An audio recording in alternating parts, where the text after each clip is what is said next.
Selamun aleyküm. Benim gönlü, güzel takipçilerim. Bugünleri sizin karşınıza kılınç çiçeklerimle geldim arkadaşlar. Bak bugünleri bu kılınç çiçeklerimin saksı değişimini yapacağım. Bu büyük saksıda dikmiştim benim güzel takipçilerim.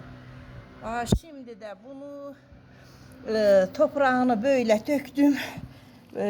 Böyle köklerinden arındırdım topraklarını. Şimdi de bunları yeni saksılara dikeceğim. Onu da sizinle çekip paylaşmak istedim benim güzel takipçilerim. Burada da saksılarım var arkadaşlar. Tek elimle çektiğim için her zaman söylüyorum. Onun için önceden saksıların alt kısımlarında deşikler açtım. Delikler açtım arkadaşlar. Sonradan topraklarını yığdım saksılara. Topraklarını nasıl köy toprakları yığdım arkadaşlar. Sonra da gübreli topraklar almıştım. Aldığım topraklarla karıştırdım. İkisinin karışımını yaptım. Sonra da ceviz kabuklarım vardı arkadaşlar. Bak şurada ceviz kabuklarım var. Onlardan da her birinin orta kısmından yerleştirdim. Bir 4-5 tane ceviz kabukları. Sonra da can suyu uyguladım arkadaşlar topraklara. Bak dikkat etseniz can suyu uygulamışım. Sonra buradan yine de delikler açtım. Tek bir elimle olduğum için böyle yaptım. Size bunu daha da güzel çekip gösterebilirim arkadaşlar. Bak bunları şunlardan dikmiştim zaten. Bak şunu dikmiştim bunları. Yine de değişik saksılara dikip yine de istifade etmek olar onlardan. Yavru verecekler. Yavrularını ayırdım onlardan. Bak böylece o deliklere koyacağım benim güzel arkadaşlarım. Böyle şu kısmından da böyle yapacağım. Bak önceki o eskiden diktiğiniz kısımlarını alabilirsiniz.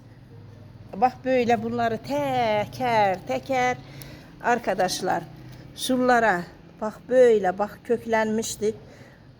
Şöyle bunları böyle yapacağım. Bak tek el olduğunuz için böyle önceden hazırlayıp yapabilirsiniz. Benim güzel takipçilerim. Gönülleri güzel takipçilerim. Bunları sizinle paylaşmasam iyi olmaz. Nasıl bak olduğunu becerebilirsiniz. Sana tek de olsanız önemli değil. Yani isteseniz becerersiniz, başararsınız arkadaşlar. Bakın, bak bunların hepsini. Sonra da kalan kısımlarını bu kadar saksım var. Yine de saksılara dikerim. Olmazsa bidonlar var ben de onları kesip saksı haline getirip arkadaşlar dikirəm. Bunu çok açmış. Bak bu kadar olsun yeter. Bak zaten çok az bir kısmı kaldı. Şunları yine de tekrar o büyük saksıya hepsini bir arada dikeceğim.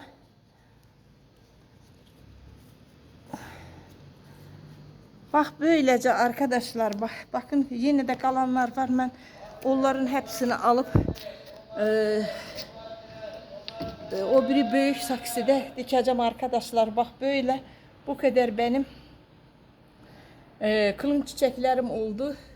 Yazın şunları koparıp köklendirip suya koyup köklendirip dikmiştim. Onlardan bu kadar yavrular oldu. Hepsini dikeceğim bu yerde kalan kısmını da. Sonra da toprakları hakkında konuştum arkadaşlar. Sonra da ben bunlara mutlaka kür uygulamalıyım. Bak yumurta çaldım sarısıyla beraber beyazını sarısını bir yerde bir damacanaya koydum arkadaşlar. Sonra da bu kadar aldım çiçeklerime mutlaka bunlara uygulamam lazımdır. Yeni diktim. Zaten kökleri var. Bunları topraklardan Güzel vitaminler alsın, kendilerini toprağa iyice vursun arkadaşlar. Onun için bunlara mutlaka kür uygulamam lazımdır. Bak diktikten sonra kür uyguladım. Benim güzel takipçilerim. Bakın. Onu da sizinle çekim paylaşayım. Arkadaşlar.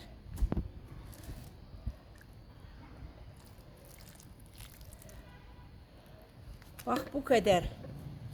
Benim gönlü güzel takipçilerim. Bunu çok iyice oturtmadım. Bu topraktan şu kısımlarına yığım iyice otursun. Bak böylece benim yeni yavrularım oldu. Yeni kılın çiçeklerim oldu arkadaşlar. Çok küçük görünseler de bunları yeni elde ettiğim için çok mutluyum. Kendim çabalarımla bak bu kadar benim yeni kılın çiçeklerim oldu. Büyükler de var. Onların hakkında çekip sizinle konuşmuştum. Takip eden arkadaşlar varsa hepsi zaten biliyorlar. Yeni gelen takipçilerim var. Yeni gelen abonecilerim var arkadaşlar. Onlara da yine de yeni videolar çektikçe paylaşacağım. Onlar da görecekler ki benim mesela bu çiçeklerim kendi çabamla yaptığım çiçekler arkadaşlar. İnanın ki kendi çabalarımla bunların hepsini elde ediyorum. Köy topraklarından istifade ediyorum. Bak şunları şimdi ele bir yerden ışık bol alan bir alandan yerleştireceğim. Terastayım zaten. Bol ışık alır. Esintiden biraz uzak tutun arkadaşlar. Şimdi yeni diktiğimiz için ona göre ki bunların köklerine bunları sallandırıp köklerine zarar verebilir arkadaşlar. Bol ışık alan bir yerden yerleştireceğim. Güneş görmeyen ama ışığı bol alan. Sonra da yavaş yavaş ben şunları güneş alan kısma da yığacağım arkadaşlar. Az da olsa güneş almaları mutlaka gerekli. Bütün bitkilere ait, bütün çiçeklere ait arkadaşlar. İnanın ki eğerleri güneş almazsa çiçekleriniz çok zor büyüyerler. Çok kalitesiz olarlar. Çok yaprakları zayıf olar. Böyle etli, kalın olmaz. Bak bu kadar yani konuşabildim, gösterdim. Bak topraklarda bakın arkadaşlar. Hepsi de burada karışımını yaptım. Sonra saksilere aldım. Bugünlük bu kadar olsun. Benim gönlü güzel takipçilerim. İyi ki varsınız.